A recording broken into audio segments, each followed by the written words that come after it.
Hallelujah. खुदावंद यीशु मसीह में आप सबकी सलामती हो। मैं आप सबको इस मीटिंग में खुशामदीद बोलता हूँ और मेरा नाम पास्टर हेनरी है और मेरा ताल्लुक servants of God apostolic church से है।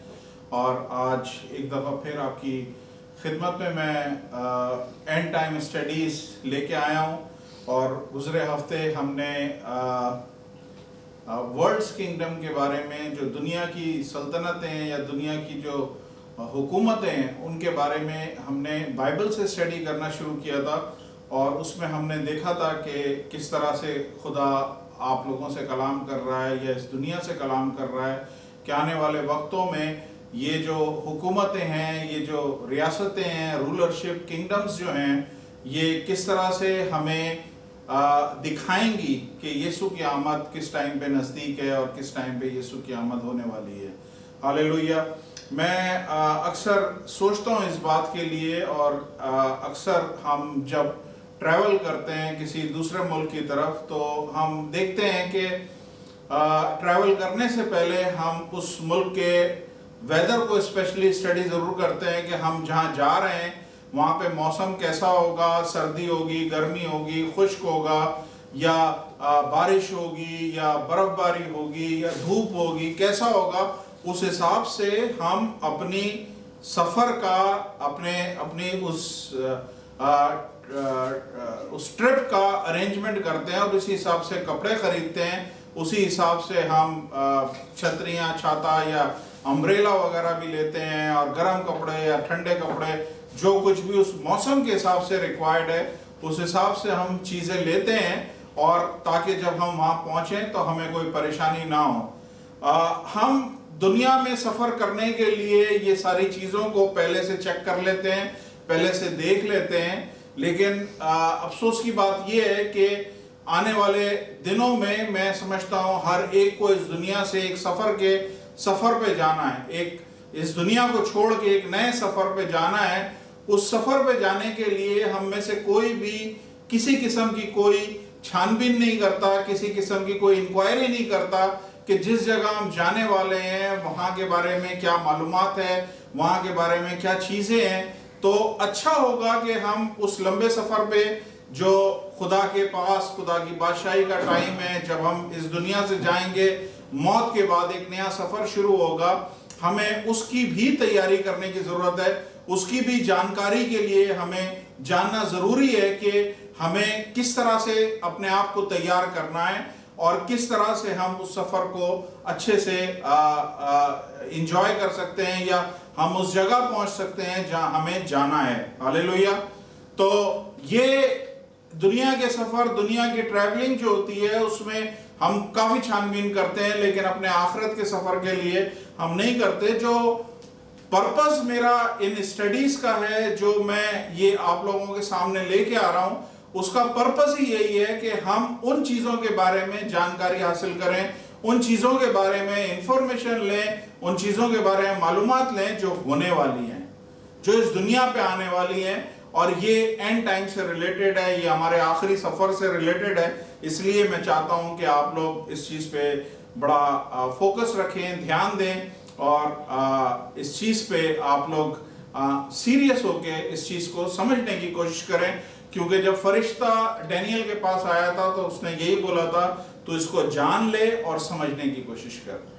तो बहुत सारे लोग मैं देख रहा हूँ कि इसमें इंटरेस्ट ले रहे हैं, और कुछ लोग जो हैं एक दो स्टडी के बाद उनके समझ में नहीं आया तो उन लोगों ने छोड़ दिया। मैं उन सब से गुजारिश करता हूँ कि अपना कीमती टाइम निकालें और एक दफ़ा फिर वही सारी चीज़ों को आप देखना शुरू करें। जहाँ से आपको समझ में नहीं आया उनको दोबारा देखना शुरू करें, और अगर फिर भी समझ में नहीं आता तो मैं अभी हूँ और आप मुझे राब्ता कर सकते हैं। कहीं से भी आप राब्ता करेंगे और कोई भी आपके जहन में सवाल है, मैं 100% आपके सवालों का जवाब दूंगा और आपको मुतमईन करने की कोशिश करूंगा।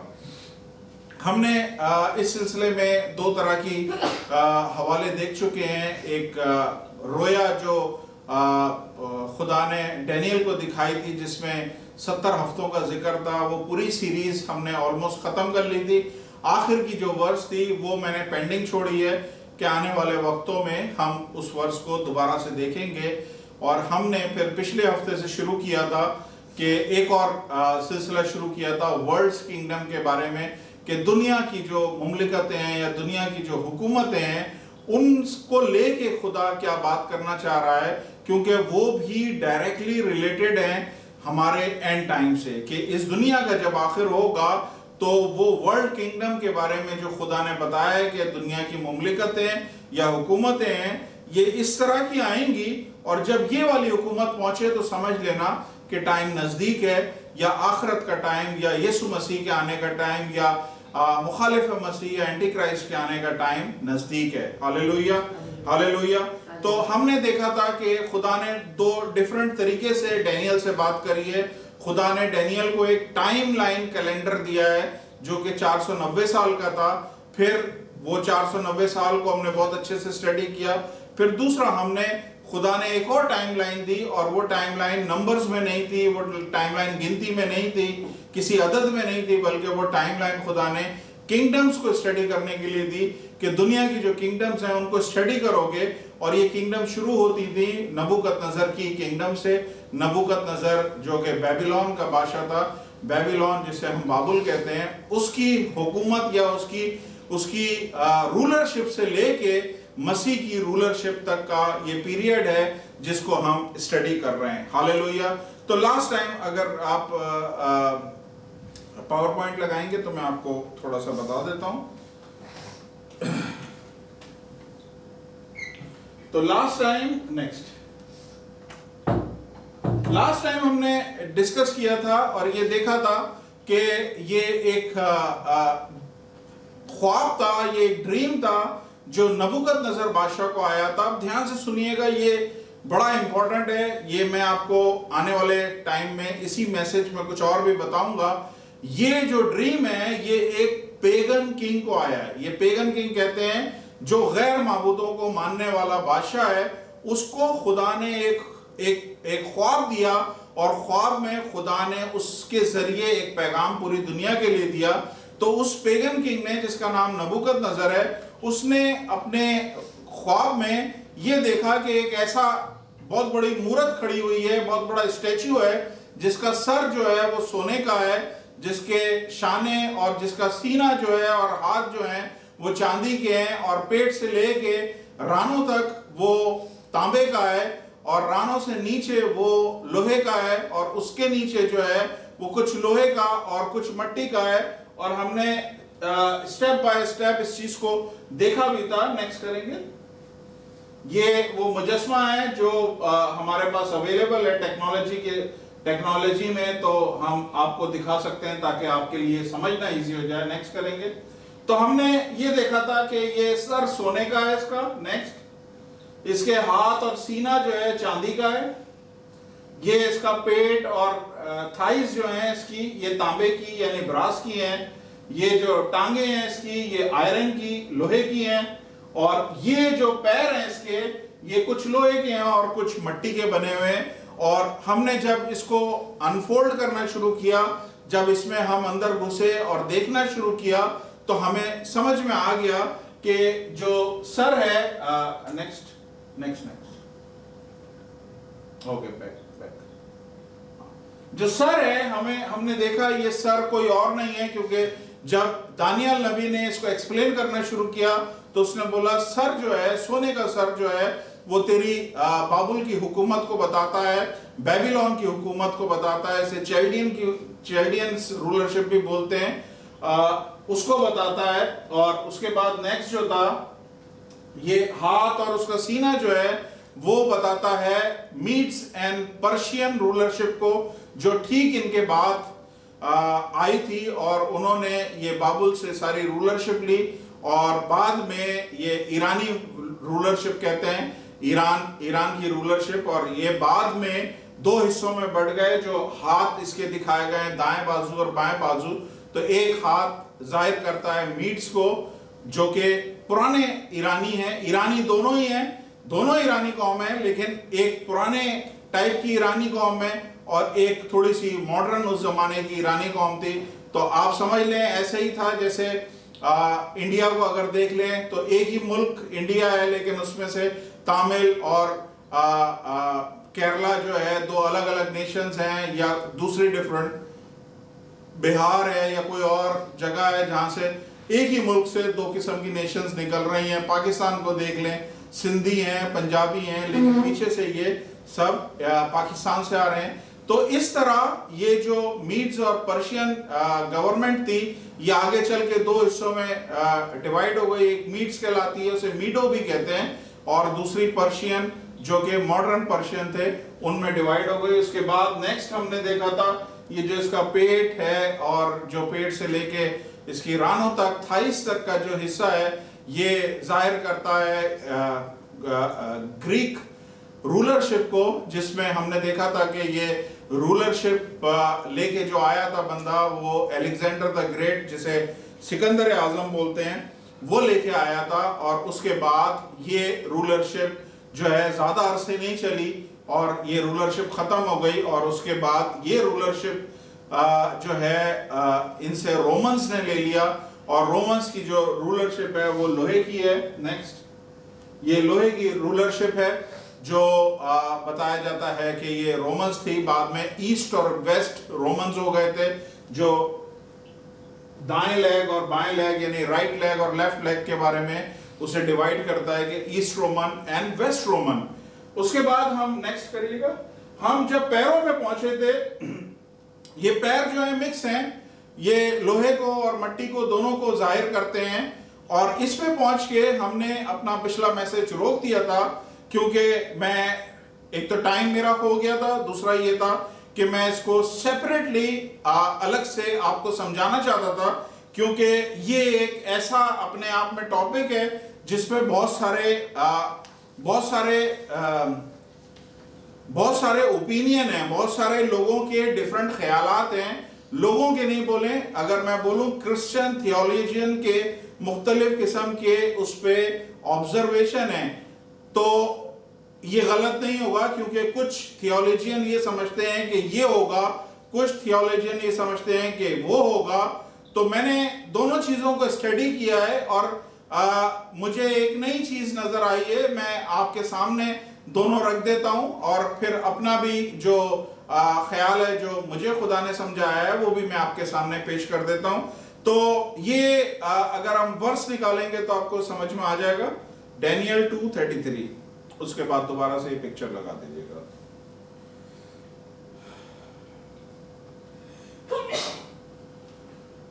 उसकी टांगे लोहे की और उसके पांव कुछ लोहे के और कुछ मट्टी के थे। तो बाइबल में लिखा हुआ है कि उसके पैर कुछ लोहे के और कुछ मट्टी के थे। अब इन पैरों में आप ध्यान से रखिएगा, ये 5 उंगलियां इधर हैं और 5 उंगलियां उधर हैं, तो ये 10 उंगलियां भी हैं, जिसको इग्नोर नहीं करिएगा, क्योंकि आने वाले पॉइंट, आने वाले इसी मैसेज में मैं इस पे भी बात करने वाला हूं। तो ये जो पांव है, खाली जो पैर हैं इसके, ये खाली 2 पैर हैं, लेकिन इनमें 10 उंगलियां हैं। समझ आ रही है? तो जो थियोलॉजियंस हैं वो इस बात पे, एक जो ग्रुप है वो इस बात से बोलता है कि ये जो है 9 मई 1950, 9 मई 1950 एक रोम में एक ट्रीटी साइन हुई जिसका नाम था ट्रीटी ऑफ रोम्स। और उस ट्रीटी में जो प्लान हुआ वो ये हुआ कि यूरोपियन कंट्रीज जो हैं वो एक साथ एक प्लेटफॉर्म पे आ जाएंगी और वो एक तरह की यूरोपियन यूनियन बनाएंगे। तो जो इनिशियली 9 मई को 1950 को जो ट्रीटी रोम के अंदर साइन हुई है, उसमें 6 मुल्क उसमें आए थे, जिनमें France, Germany, Italy, Netherlands, Belgium और लग्जमबर्ग, ये 6 मुल्कों ने इसमें साइन किए थे। उसके बाद 4 और मुल्क ऐड हो गए थे, और वो 4 मुल्क कुछ सालों के बाद ऐड हुए, और वो जो 4 मुल्क ऐड हुए उनमें से जो लास्ट था वो ग्रीस था। तो लोग क्या बोलते हैं कि ये रोमन गवर्नमेंट या रोमन जो रूलरशिप है, ये उसने यूरोपियन यूनियन के नाम से ये 10 मुल्कों का जो है एक ट्रीटी बनाई है, एक अहद बनाया है, एक तरह का क्या कहते हैं, एक अलायंस बनाया है, एक अलायंस बनाया है कि ये 10 मुल्क मिलके एक जगह एक ही रूलरशिप में रहेंगे, और ये 10 मुल्क हो गए थे। तो इनिशियली ये थ्योरी लग रही थी कि सही है, क्योंकि यूरोपियन जो उस टाइम पे 10 मुल्क थे, उससे यही लग रहा था कि शायद ये हिस्सा रोम का है। क्योंकि रोम को क्यों बोल रहा हूं, क्योंकि ये दो जो टांगे हैं ये रोम को जाहिर करती हैं, ईस्ट रोम एंड वेस्ट रोम। तो लोहा जो है, जो आयरन है, उसी का कुछ पार्ट यहां पे है, उसी का कुछ पार्ट पैरों में है। तो इसका मतलब है कि कुछ ना कुछ कनेक्शन रोमन्स का जरूर है इन पैरों में, क्योंकि कुछ पार्ट आयरन का है इसमें। तो जो पहली थ्योरी थी वो ये कहते थे कि ये जो 9 मई 1950 में 9 मई 1950 पे जो ट्रीटी साइन हुई है, वो एक्चुअली इसी चीज को दिखलाती है कि रोमन्स उनमें इन्वॉल्व हैं, और मुख्तलिफ किस्म के 10 मुल्क जो हैं वो एक अलायंस बनाया है जो 10 उंगलियों को जाहिर करते हैं। और ये काफी हद तक, काफी अरसे तक ये सही माना जाने लगा।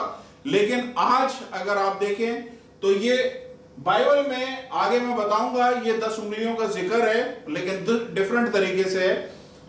आज ये थ्योरी इसलिए नहीं मैं मानता क्योंकि आज यूरोपियन यूनियन में तकरीबन 27 मेंबर्स हैं, 27 to 28 कंट्रीज हैं, 27 to 28 ममालिक हैं, 27 से 28 ममालिक हैं जो अब इसका हिस्सा बन गए हैं। चूंकि अब 27 से 28 ममालिक बन गए हैं, तो ये इस इक्वेशन पे फिट नहीं आता, ये इक्वेशन पे इसलिए फिट नहीं आता। तो मैं इसलिए इसको नहीं मानता। फिर दूसरी चीज जो एक और है, उसको मैं फिलहाल मैं उसको नहीं डिस्कस कर रहा, मैं आपको सीधा अपने पॉइंट पे लेके जाता हूं, क्योंकि मुझे लग रहा है कि टाइम फिर निकल जाएगा अगर मैं बहुत सारी डिस्कशन में चला जाऊंगा। तो मैंने आपको बताया जो मेरा अपना पॉइंट था वो ये था, जो मैं समझाऊं इस सारे चीजों को पढ़ पढ़ के, वो ये था कि चूंकि ये रोमन्स का जो निशान है वो आयरन है इस जगह पे, इस रोया में या इस ड्रीम में, और यहां पे मिक्सचर है आयरन और मट्टी जो है मिली हुई है, और कलाम में लिखा हुआ है ये आपस में मेल नहीं खाते, इतने अच्छे तरीके से मिलते नहीं है। ठीक है, मेरा जो अपना मुझे खुदा ने बताया, मुझे ये बताया कि जैसे ये सारे गैप्स हैं, जैसे हमने देखा हेड है, फिर उसके बाद हमने देखा चेस्ट है और हाथ है, फिर हमने देखा पेट है और थाइस है, और फिर हमने देखा टांगे हैं। तो हमने देखा ये 4 गवर्नमेंट्स हैं जो आ चुकी हैं ऑलरेडी। ठीक है, जो एक थ्योरी जो मैंने आपको नहीं बताई, वो थ्योरी ये थी कि ये जो पैर हैं ये रोमन्स की एक्सटेंशन है, कि रोमन्स की ही जो हुकूमत है वो बढ़ेगी और फिर ये सारा काम होगा। ये भी मैंने एग्री नहीं करा इस बात पे। मैं इस बात को मानता हूं कि जिस तरह ये स्टैच्यू में चार किस्म की गवर्नमेंट दिखाई गई है, तो ये जो पार्ट है इसको गवर्नमेंट क्यों नहीं बोलते?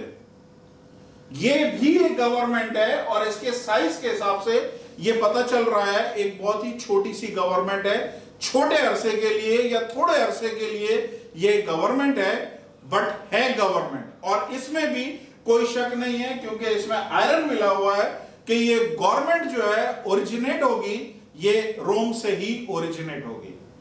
लेकिन मेरा अपना ये मानना है, आप उससे डिसएग्री कर सकते हैं, लेकिन मैं अब तक जितने स्टडी किया है उसमें मैंने यही देखा है कि ये 1950 की जो ट्रीटी साइन हुई है ये उससे ताल्लुक नहीं रखता। ये जो हिस्सा है ये अभी तक आया ही नहीं है। ये जो टाइम है या ये जो गवर्नमेंट है ये अभी तक आई ही नहीं है, अभी तक नहीं आई है। इट इज नॉट येट कम।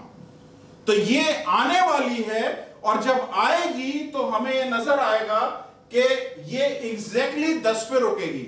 ये 27, 28 या 27, 28 कंट्रीज पे नहीं जाएगी, ये 10 पे रुकेगी, और फिर बाइबल की हर एक चीज उसमें फिट होगी और पूरी होगी। हालेलुया। मेरे साथ एक अगर हवाला पढ़ लें आप, रेवलेशन चैप्टर 17 वर्स 12 to 14,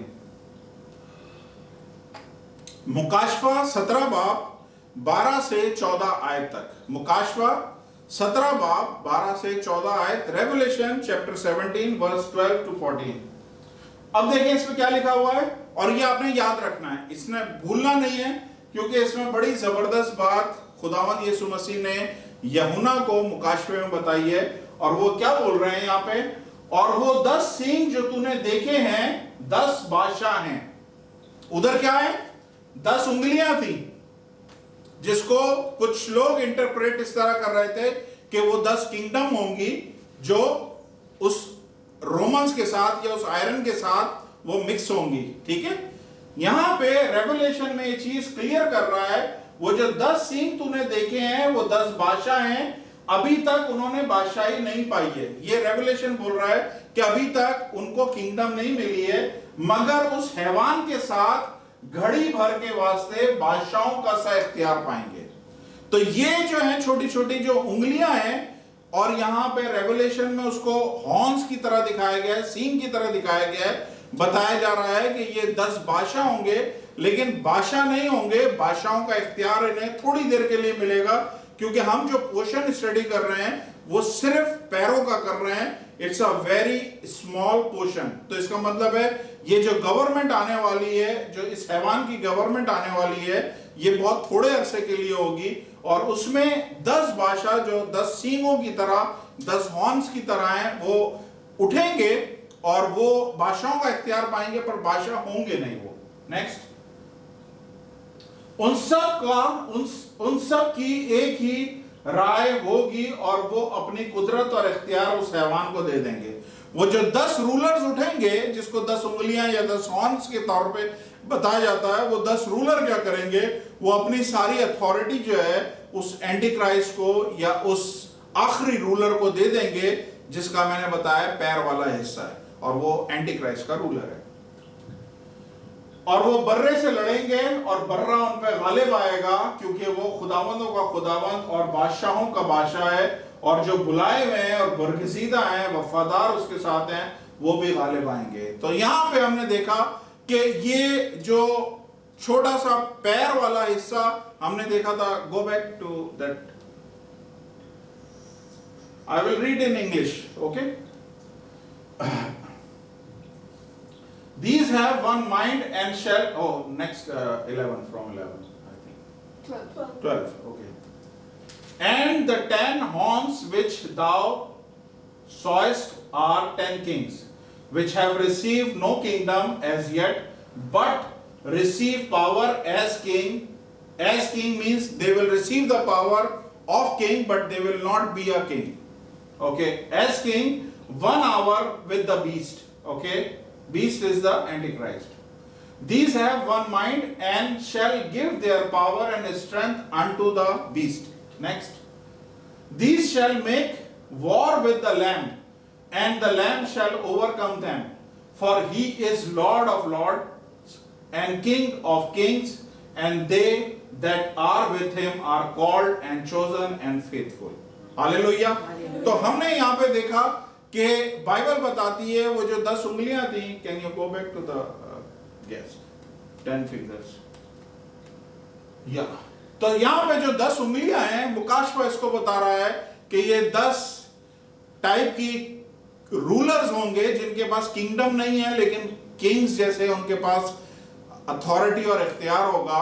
वो अपनी सारी अथॉरिटी जो है वो इस शख्स को दे देंगे, जो इस हिस्से में सिर्फ रूलरशिप करेगा, और उसकी छोटी सी रूलरशिप होगी। और इसी टाइम पे अगर हमें पुरानी याद है तो आपको पता होगा कि यहाँ इसी जगह पे एक पत्थर है जो उठाया गया और इसी जगह पे जाके लगा। मैंने वो पिक्चर्स में नहीं लगाया था, लेकिन अगर हवाला पढ़ सकते हैं तो ज्यादा इजी हो जाएगा।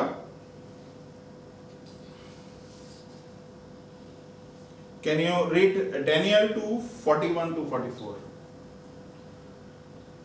Daniel 2:41 to 44। और वो नहीं, Daniel 2:41, ओके। और जो तूने देखा उसके पांव और उंगलियां कुछ तो कुमार की मट्टी की और कुछ लोहे की थी, सो उस सल्तनत में तफरका होगा, मगर जैसा कि तूने देखा उसमें लोहा मट्टी से मिला हुआ है, इसमें लोहे की मजबूती होगी। नेक्स्ट। और चूंकि पांव की उंगलियां कुछ लोहे और कुछ मट्टी की थी, इसलिए सल्तनत कुछ कवी और कुछ ज़ईफ होगी। नेक्स्ट, और जैसा तूने देखा कि लोहा मट्टी से मिला हुआ था, वो बनी आदम से आमिख्ता हुए, लेकिन जैसे लोहा मट्टी से मेल नहीं खाता वैसे ही वो बाहम मेल नहीं खाएंगे। Next, finish. ओके ओके, मैं आपको बताता हूँ कहाँ पे है। Daniel 2।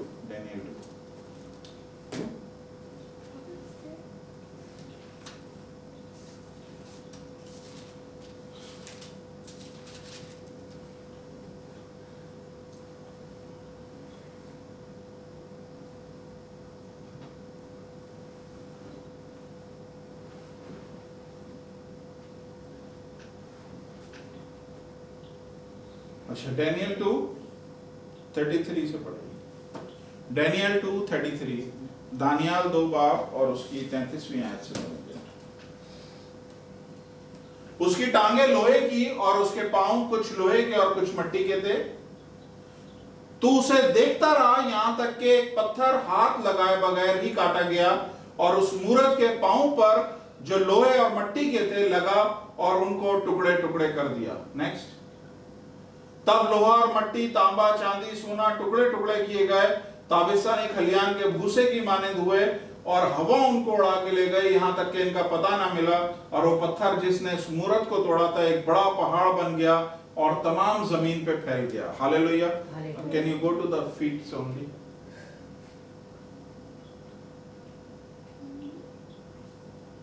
या तो हमने देखा जब यहां पे पहुंचे तो मैंने आपको क्या बोला, ये एंटी क्राइस्ट की रूलरशिप होगी, ये मुखालिफ मसीह की रूलरशिप होगी, और ये जो 10 उंगलियां हैं ये 10 बादशाह हैं। और जब इसमें पहुंचेंगे तब एक पत्थर, बाइबल बताती है, बगैर हाथ लगाए अलग किया गया और वो इन पैरों पे लगा और उसने इन पैरों को चकनाचूर कर दिया। और वो पत्थर कोई और नहीं है, वो पत्थर कौन है? हमारा खुदावंद यीशु मसीह है। उसकी दूसरी आमद है, और खुदावंद की दूसरी आमद कब होगी? जब एंटी क्राइस्ट की एंट्री होगी या एंटी क्राइस्ट की आमद होगी, तब खुदावंद की भी दूसरी आमद होगी।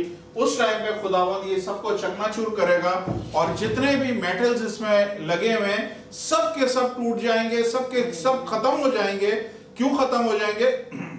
क्योंकि ये सारी दुनिया की हुकूमतें जो दिखाई गई है, सारी दुनिया की हुकूमतें, और ये एंटी क्राइस्ट भी दुनिया में ही आके हुकूमत करेगा। और बाइबल बताती है वो जो पत्थर लगेगा, वो पत्थर इतना पावरफुल लगेगा कि वो चकनाचूर कर देगा और इतना तोड़ेगा कि बाइबल बताती है कि ये सारे मेटल्स जो है ना, ये पाउडर की तरह हो जाएंगे और हवा इनको उड़ा के ले जाएगी। और वो जो पत्थर आगे यहाँ पे लगेगा, वो पत्थर पहाड़ की तरह बन जाएगा, वो एक माउंटेन बन जाएगा और पूरी दुनिया को घेर लेगा। इसका मतलब ये है कि वो जो पत्थर है वो खुदावंद यीशु मसीह है, और जब वो बड़ा होगा और पूरी दुनिया को घेरेगा तो वो उस बात को जाहिर करता है कि खुदावंद यीशु मसीह पूरी दुनिया पे रूलरशिप करेंगे। उस टाइम पे कोई सी भी गवर्नमेंट उनके सामने नहीं रहेगी। यही हमने अभी मुकाशवा में, रेवलेशन में पढ़ा कि वो lamb of God of God, Lord of Lord और किंग ऑफ किंग्स है, और उसकी रूलरशिप सब जगह फैल जाएगी। हालेलुया। तो ये चीज थी। और यहां चूंकि फिर से हम उसी पॉइंट पे आ गए, वो पॉइंट कौन सा है कि एंटी क्राइस्ट की आमद और यीशु की आमद। तो ये दो चीजें यहाँ पे होती हैं, ये दो चीजों का जिक्र यहाँ से शुरू होता है। और मैंने आपको बोला था कि मैं अपने हर मैसेज को, जो भी मैं मुख्तलिफ जगहों से रोया लेके आ रहा हूँ या ड्रीम्स लेके आ रहा हूँ या साइंस लेके आ रहा हूँ बाइबल में से, वो मैं कहाँ पे लाके रोक दूंगा? एंटी क्राइस्ट पे लाके रोक दूंगा। हर जगह से मैं ट्रैफिक लाके एंटी क्राइस्ट और यीशु की सेकंड कमिंग, ये जीसस की सेकंड कमिंग पे लाके रोक दूंगा। और जब सब जगह से एक जगह पे आ जाएगा, फिर हम एंटी क्राइस्ट को और सेकंड कमिंग ऑफ क्राइस्ट को हम अलग से एक एक हवाले में देखेंगे और डिस्कस करेंगे। तो ये आज हमने यहाँ तक जो पिछला हिस्सा था उसको यहीं पे रोक दिया, क्योंकि एंटी क्राइस्ट की एंट्री हो रही है यहाँ पे और यीशु की भी एंट्री हो रही है, इसलिए हम इसे यहाँ रोक रहे हैं। आज मैं आपके साथ एक नया ड्रीम शेयर करना चाहता हूं, वो ड्रीम जो डैनियल ने देखा है। अब ध्यान से सुनिएगा, बड़े ध्यान से सुनिएगा कि एक ड्रीम किसने देखा था? नबूकदनेस्सर बादशाह ने। नबूकदनेस्सर बादशाह ने 43 इयर्स रूलरशिप करी है, लेकिन जो जो जो बाबुल की रूलरशिप है, यानी जो बेबीलोन की रूलरशिप है, वो 43 इयर्स नहीं है। बेबीलोन की जो रूलरशिप है वो तकरीबन 400 साल की है, लेकिन इन 400 साल में जो नबूकदनेस्सर बादशाह है उसने सिर्फ 43 इयर्स उसने रूलरशिप करी है। उससे पहले भी बहुत सारे बादशाह है, उसके बाद उसके जब बेटे आए हैं उसके बाद उसका तख्त उल्टा है, और जो रूलरशिप है या गवर्नमेंट है वो पर्शियंस के पास चली गई है। तो ये टोटल जो रूलरशिप है ये 400 साल की है बेबीलोन की, और 400 साल में सिर्फ नबूकदनेस्सर की जो बात कर रहा हूं वो ड्रीम जो उसने पहले देखा था, जिसमें उसने ये स्टैच्यू देखा था, दिखाइए, ये स्टैच्यू जब देखा था, ये नबूकदनेस्सर की रूलरशिप का दूसरा साल था। दूसरा साल नबूकदनेस्सर की रूलरशिप का था जब उसने ये स्टैच्यू देखा था। इसके बाद इस स्टैच्यू के ख्वाब की ताबीर या इंटरप्रिटेशन डैनियल ने करी। उसके बाद नबूकदनेस्सर 43 इयर्स उसने कंप्लीट किए, वो मर गया। उसके बाद उसका बेटा आया। बेटा जब आया है उसकी रूलरशिप का पहला साल था जब डैनियल ने ये ख्वाब देखा जो आज हम स्टडी करेंगे। अब ये डैनियल का ख्वाब है, पहले जो था नबूकदनेस्सर का था, अब डैनियल का ख्वाब है, और ये दोनों ख्वाबों में तकरीबन 50 बरस का बीच में गैप है, टाइम गैप है, जो मैंने आपको अभी एक्सप्लेन किया है। 50 इयर्स का दोनों ख्वाबों के बीच में गैप है। और अब हम नबूकदनेस्सर का ड्रीम देखेंगे, क्योंकि वो ड्रीम और नबूकदनेस्सर का ड्रीम और डैनियल का ड्रीम एक्चुअली एक ही ड्रीम है, लेकिन डिफरेंट तरीके से खुदा ने उसको दिखाया, और मैं चाहता हूं कि आज हम उसको स्टडी करें। मेरे साथ निकालें डैनियल, उसका 7th chapter verse 1 to 8। Daniel की किताब, उसका 7वां बाब 1 से 8 आयत तक। अब आपने बहुत ध्यान से चीजों को सुनना है, नोट्स बनाने हैं, लिखना है, जो कुछ करना है आप करें, क्योंकि ये चीजें बहुत इंपॉर्टेंट है आपके समझने के लिए। नाउ शाह बाबुल बेलशज़र, जो बेलशज़र है ये नबूकदनेस्सर का बेटा है ना। बेलशज़र के पहले साल में, यानी अब बेटा आ गया, रूलरशिप कर रहा है, उसके पहले साल में दानियाल ने अपने बिस्तर में ख्वाब में अपने सर की दिमागी ख्यालात की रोया देखी। ख्वाब भी देखा है, रोया भी देखी है, उसे खुद समझ नहीं आ रहा कि ये ख्वाब है कि रोया है। अब क्या देख क्या रहा है ये देखें। और क्या देखता है कि आसमान के चारों हवाएं समुद्र पर जोर से चली हैं। नेक्स्ट, और समुद्र से 4 बड़े बड़े हैवान एक दूसरे से मुख्तलिफ थे निकले। आप बैक करिएगा, मैं अब इंग्लिश में ही पढ़ दूं ना। Daniel 7 first. Okay. In the first year of Belshazzar, king of Babylon, Daniel had a dream and visions of his head upon his bed. Then he wrote the dream and told the sum of the matter. Next. Daniel spake and said, I saw in my vision by night, and behold, 4 winds of the heaven strove upon the great sea, and 4 great beasts came up from the sea, diverse one from another. और समुंदर से चार हैवान निकले जो एक दूसरे से मुख्तलिफ थे। नेक्स्ट, इंग्लिश में लिखा है, the first was like a lion. अब ध्यान से सुनिएगा, first was like a lion, had eagle wings. Lion है बट उसके ऊपर उकाब के पर लगे हुए हैं। I beheld till the wings thereof were plucked, and it was lifted up from the earth, and made stand upon the feet as a man, and a man's heart was given to it. Next. Sorry, Urdu में नहीं पढ़ा मैंने। पहला शेर बब्बर की मानिंद है और उकाब के से बाजू रखता है, और मैं देखता रहा जब तक उसके सर पर उखाड़े गए और जमीन पे से उठाया गया और आदमी की तरह पांव पर खड़ा किया गया और इंसान का दिल उसे दिया गया। नेक्स्ट इंग्लिश में लिखा है, and behold another beast a second like a bear and it raise up itself on one side.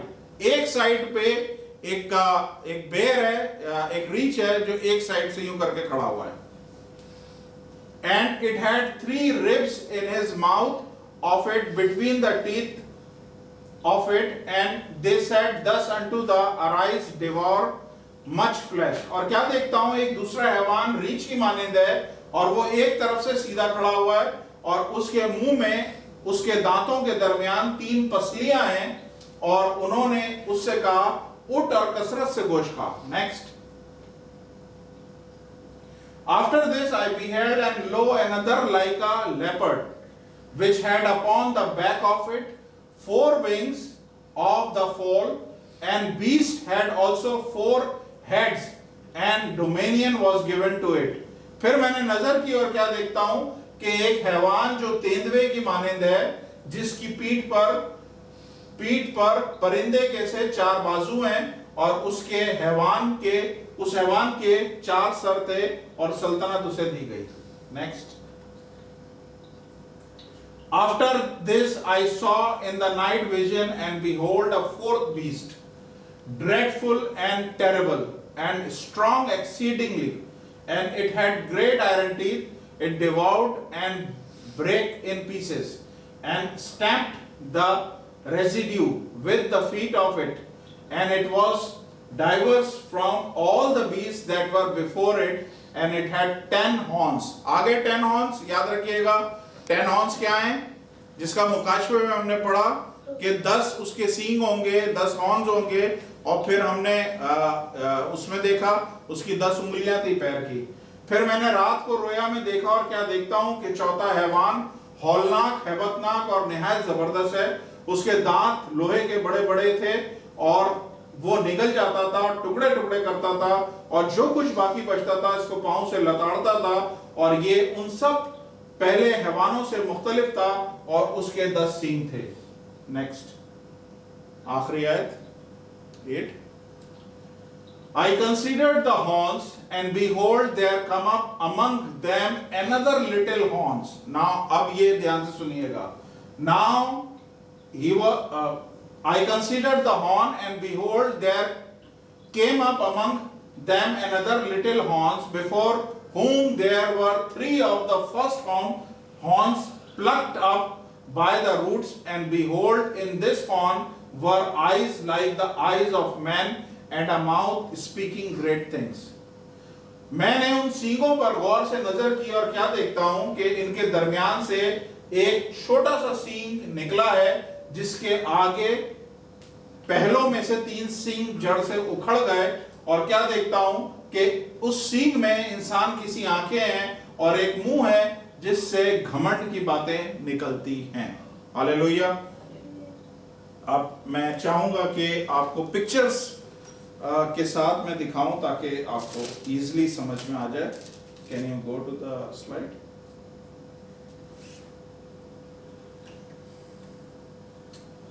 लिखा है 4th आयत में 7:4, डैनियल चैप्टर 7 वर्स 4, इसमें लिखा हुआ है 4th आयत में, पहला शेर बब्बर की मानिंद है और उकाब से बाजू रखता है, और मैं देखता रहा जब तक उसके पर उखाड़े गए और जमीन से उठाया गया और आदमी की तरह पांव पर खड़ा हुआ और इंसान का दिल उसे दिया गया। तो पहला जो देखा उसने जानवर या हैवान या बीस्ट, वो देखा कि वो लायन की तरह है और उसके पास जो उसके बाजू हैं वो उकाब की तरह ईगल विंग्स हैं।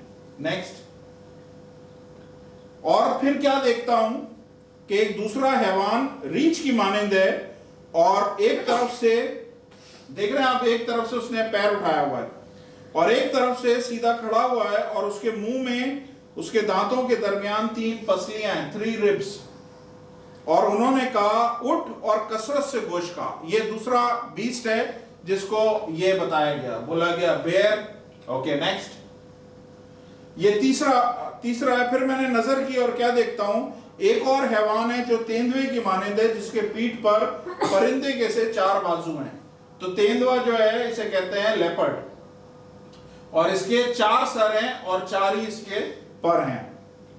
और फिर नेक्स्ट, अच्छा अब ये जो है जो 7वां है, फिर मैंने रात को रोया में देखा और क्या देखता हूं, चौथा हैवान हौलनाक, हैबतनाक, निहायत जबरदस्त है। इसके दांत लोहे के और बड़े बड़े हैं, वो निगल जाता है, टुकड़े टुकड़े करता है, और जो कुछ बचता है उसके पांव से लताड़ता है। और ये उन सब हैवानों से मुख्तलिफ, और इसके 10 सींग हैं। अब ध्यान से सुनिएगा, ये जो चौथा हैवान है या चौथा बीस्ट, 4th बीस्ट जिसके बारे में यहां पे जिक्र किया गया है, इसकी शक्ल रोया में किसी के साथ कंपेरेबल नहीं है। इसको किसी के साथ कंपेयर नहीं किया है, ना ये लायन की तरह है, ना ये लेपर्ड की तरह है, ना ये रीछ की तरह है, ना किसी और की तरह है। भाई ये बोला है कि ये बहुत ही खतरनाक, हैबतनाक और ड्रेडफुल है, ये बहुत ही खतरनाक है। तो बनाने वालों ने ये इस तरह का इमेजिनरी एक हैवान बताया है, और बताया गया उसके 10 सींग हैं, यानी 10 हॉर्न्स हैं, जो 10 हॉर्न भी हमें नजर आते हैं। अब ये हो क्या रहा है, ये क्या चीज है, ये इसका नबूकदनजर के ड्रीम के साथ डैनियल का जो ये ड्रीम है, इसको किस तरह से कंपेयर करेंगे। अगर डैनियल की इसी उसमें आगे पढ़ेंगे तो 7 में आगे जब हम पढ़ेंगे तो ये डैनियल की जो रोया है, जो उसने ड्रीम देखा है, उसको एक्सप्लेन भी करता है। मेरे साथ अगर आप निकालेंगे तो मैं बता सकता हूं। Daniel chapter 7 verse 15 onward.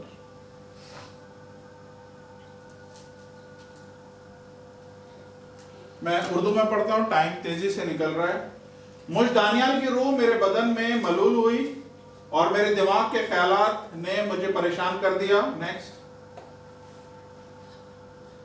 सो जो मेरे नजदीक खड़े थे उनमें से एक के पास गया, उनसे कहा, इन सब बातों की हकीकत दरियाफ्त की। बस उसने मुझे बताया, नेक्स्ट पीछे बताया और इन बातों का मतलब समझा दिया। नेक्स्ट, ये 4 बड़े हैवान 4 बादशाह हैं।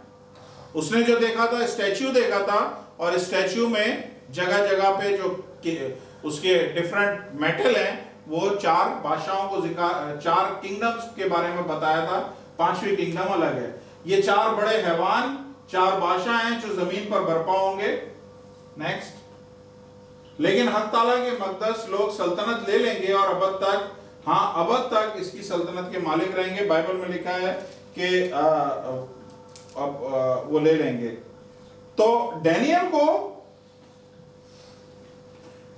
को पहले 3 जानवरों में कोई इंटरेस्ट नहीं है, लेकिन चौथा जानवर जिसकी शक्ल डिफाइन नहीं हुई है, किसी के साथ कंपेयर नहीं करी गई है, तो डैनियल पूछ रहा है ये जो चौथा जानवर है जो बहुत ही खतरनाक और गजबनाक है, जो सबको मार देता है, चूरा चूरा कर देता है, जिसके दांत लोहे के हैं, उसकी मुझे उसके बारे में बताओ। नेक्स्ट, तब मैंने 4 चौथे हैवान की हकीकत समझू। तो डैनियल को पहले 3 में कोई इंटरेस्ट नहीं है, क्योंकि मैं अभी समझा देता हूं क्या वजह है।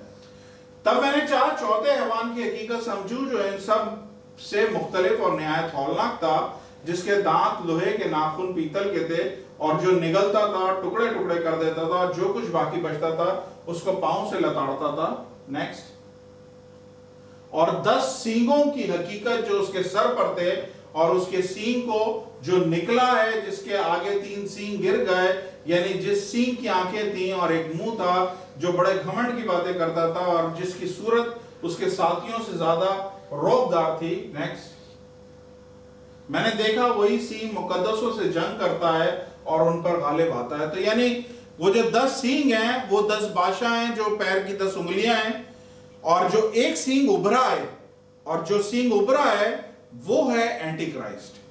यहां पे वो एंटी क्राइस्ट है, क्योंकि वो मुकद्दसों से जंग करेगा और उन पे गालिब आएगा। हालेलुया। अब मैं बताता हूं कि इनमें सिमिलैरिटी क्या है। सिमिलैरिटी क्या है ये मैं आपको बता देता हूं, और फिर हो सका तो मैं शायद आज पूरा नहीं कर सकूं, तो जहां तक भी मैं करूंगा वहां तक मैं आपको समझा देता हूं। तो जो स्लाइड पे जाएंगे, हाँ, तो जो हमने नबूकदनेस्सर ने ये गोल्डन हेड देखा था स्टैच्यू का, आगे जब हम देखते हैं तो डैनियल ने ये लायन देखा जिसके पर जो हैं वो उकाब की तरह हैं या ईगल की तरह उसको पर हैं। ये दोनों बाइबल में एक ही चीज को जाहिर करते हैं, और ये किसको जाहिर करते हैं? ये बाबिलोन की या बेबीलोन की गवर्नमेंट को या बाबुल की हुकूमत को जाहिर करते हैं, जो नबूकदनेस्सर की थी और जिसका मैंने क्या बताया कि 400 साल तक उन्होंने रूलरशिप करी है पूरे वर्ल्ड पे। उस जमाने का जो वर्ल्ड था, उस जमाने में जहां तक दुनिया डिस्कवर हुई थी, वो सारी जगहों पे इन्होंने 400 साल तक रूलरशिप करी है। बाइबल बताती है कि उसको इस बादशाह के पर उससे ले लिए गए।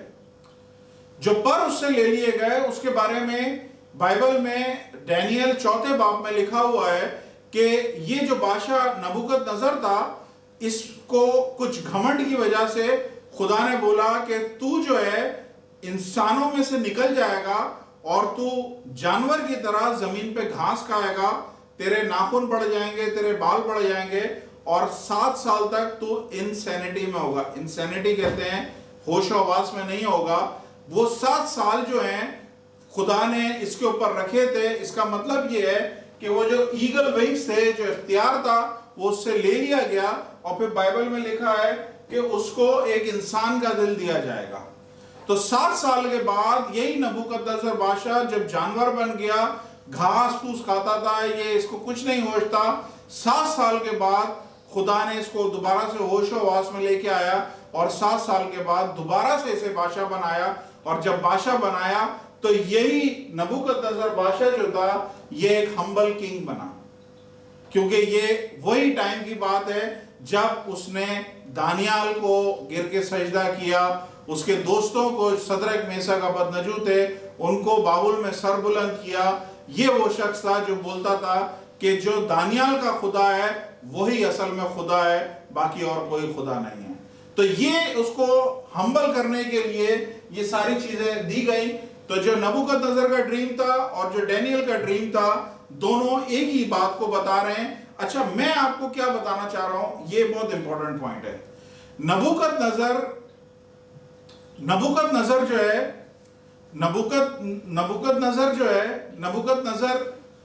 ने जो ड्रीम देखा, मैंने आपको बताया वो पेगन किंग था। पेगन किंग का मतलब ये है कि गैर माबूदों को मानने वाला एक बादशाह था। तो नबूकदनेस्सर ने जो ड्रीम देखा था, ध्यान से सुनिएगा, नबूकदनेस्सर ने जो ड्रीम देखा था उसमें उसने एक स्टैच्यू देखा, और वो स्टैच्यू में उसने मेटल देखे, सोना देखा, चांदी देखा, ब्रास देखा, आयरन देखा, और मट्टी और आयरन मिक्स होके देखा। तो उसने 4 पावरफुल मेटल्स देखे, लेकिन उनकी जो वैल्यू थी वो डिमिनिश हो रही थी, वो वैल्यू जो है कम होती जा रही थी।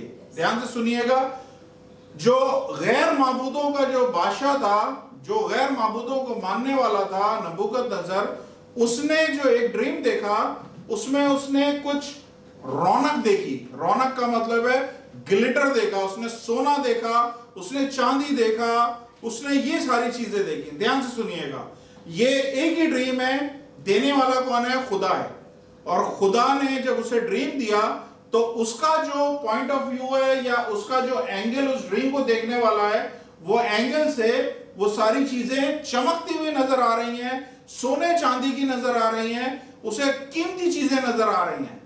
लेकिन सेम ड्रीम जब डैनियल को दिया गया, खुदा के नबी को दिया गया, खुदा यहोवा खुदा को मानने वाले एक उसके नबी को दिया गया, तो वही जो चीजें गैर माबूदों के बादशाह को चमकती हुई ग्लिटर वाली नजर आ रही थी, खुदा ने बताया कि ये चमकती हुई ग्लिटर वाली चीजें नहीं है, असल में ये सारे बीस्ट हैं। समझ आई? जिसमें से एक बीस्ट हमने क्या देखा, ये लायन है, ये यहां पे उसको नजर आ रहा है सोने का है, लेकिन उसके पीछे जो है एक बीस्ट है, उसके पीछे जो है एक हैवान है, फाड़ खाने वाला खतरनाक हैवान। नेक्स्ट, ये उसने देखा दूसरा कि उसके हाथ और उसका सीना जो है वो चांदी का था, उसने ग्लिटर चमकने वाली चीज देखी। लेकिन खुदा ने उसे क्या दिखाया? खुदा ने बोला कि ये जो चीज वो देख रहा है वो एक्चुअली एक रीच है जो एक तरफ से हाथ उठाया हुआ है, और इसके मुंह में तीन जो हैं, तीन रिब्स हैं, रिब्स को पसलियां हैं, तीन पसलियां हैं। और ये जो तीन पसलियां हैं, ये तीन पसलियां, इसका मतलब है इसने ये तीन पसलियां तोड़ ली हैं, फाड़ दी हैं। ये पसलियां निकाल रहा है और खा रहा है, क्योंकि ये भी डेंजरस है। और बाइबल बताती है कि ये कौन थे? मीड्स एंड पर्शियन। ये पर्शियन गवर्नमेंट थी जिन्होंने बेबीलोन से, जिन्होंने नबूकदनेस्सर के बेटे से सारा इख्तियार और हुकूमत छीनी। उसके बाद ये दो में डिवाइड हो गए, राइट और लेफ्ट, मीड्स एंड पर्शियंस। और आगे बताते हैं कि ये चूंकि रीछ की तरह है और इसके मुंह में तीन किस्म की ये पसलियां हैं, और तीन पसलियां किस बात को दिखलाती हैं कि आगे मीड्स एंड पर्शियन यहीं तक नहीं रुके, बल्कि इन्होंने, ये कौन सी एम्पायर थी? ये बेबीलोनियन एम्पायर थी। ये बाबुल की हुकूमत थी जिसको पर्शियन ने लिया। लेकिन ये यहां पर रुके नहीं, उसके बाद इन्होंने तीन और एम्पायर्स लिए हैं। ये जो तीन पसलियां हैं ये तीन और एम्पायर्स को जाहिर करती हैं। पहली एम्पायर का नाम है लिडियन एम्पायर। लिडियन एम्पायर क्या था? ये एशिया का माइनर साइड है। दूसरी थी चैल्डियन एम्पायर, ये बेबीलोन जो ली गई है। और तीसरी जो है ये है कैम्बिसिस, कॉनकॉर्ड, इजिप्ट। ये इजिप्ट को भी इसने फतह कर लिया था। तो ये जो रीच है ये खाली एक जगह पे नहीं रुका है, इसने तीन और जो रूलरशिप है उनको भी कंट्रोल कर लिया था। और तीनों रूलरशिप कौन सी हैं?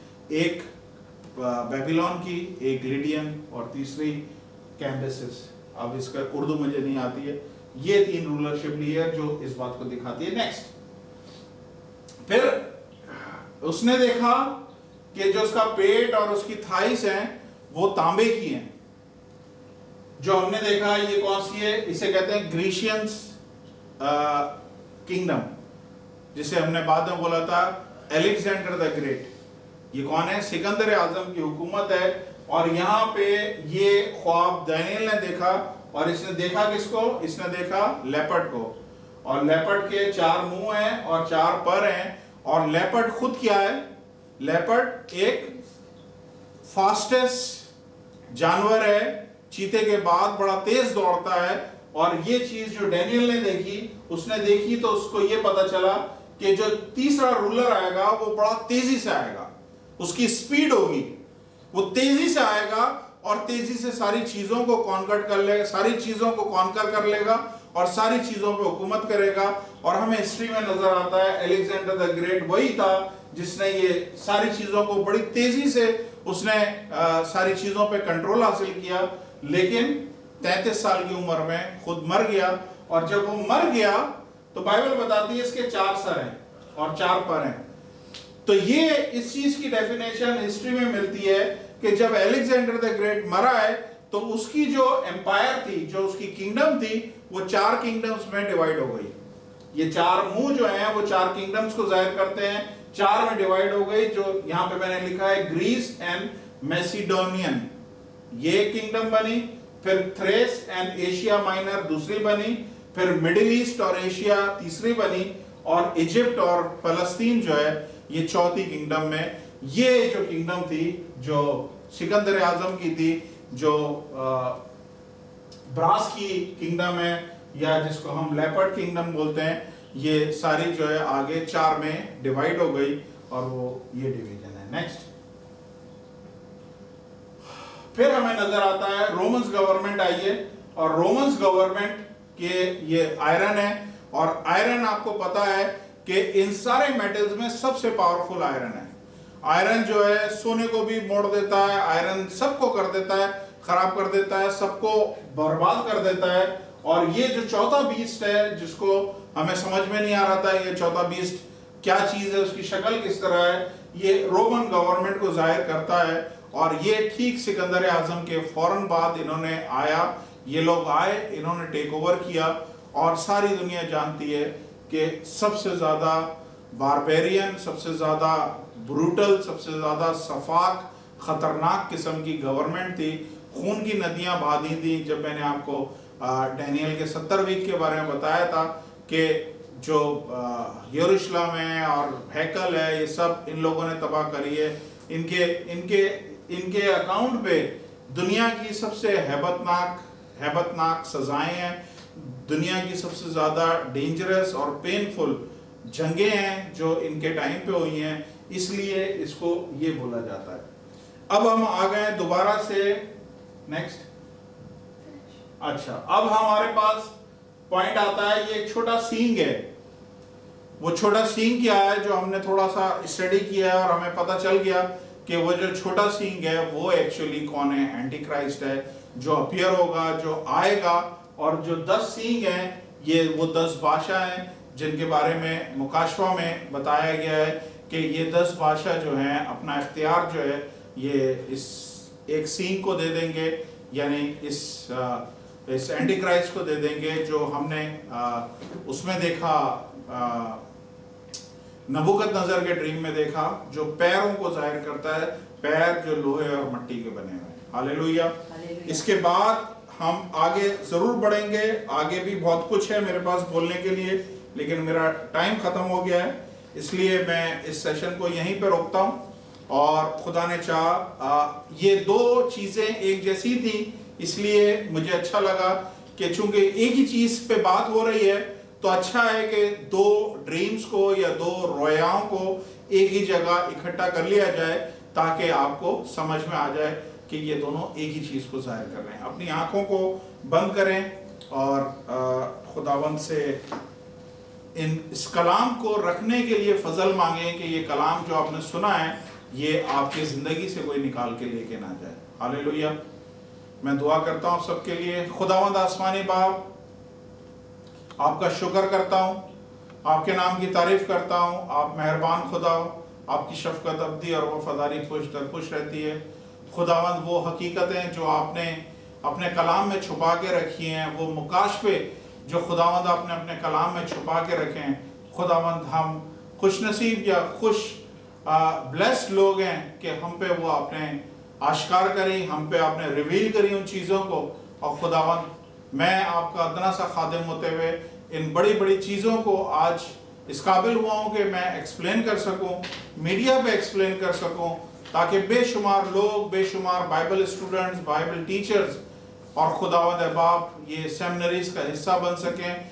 आने वाली नस्लें खुदावंद इससे ब्लेस हो सकें, मुस्तफ़ीद हो सकें, इससे बेनिफिट ले सकें। और खुदावंद अहबाब मसीह की दूसरी आमद जो हर एक के लिए मम्मा बन जाती है, हर एक के लिए कॉम्प्लिकेटेड एक सब्जेक्ट है जिसको समझना नामुमकिन हो जाता है, उन सब के लिए ये एक आसान हो जाए। आसमानी बाप, मैं शुक्रगुजार हूँ। मैं दुआ करता हूँ खुदावंद इस वक्त ख़ास तौर पे किरण एहसान के लिए जो माली तौर पे मुश्किल में।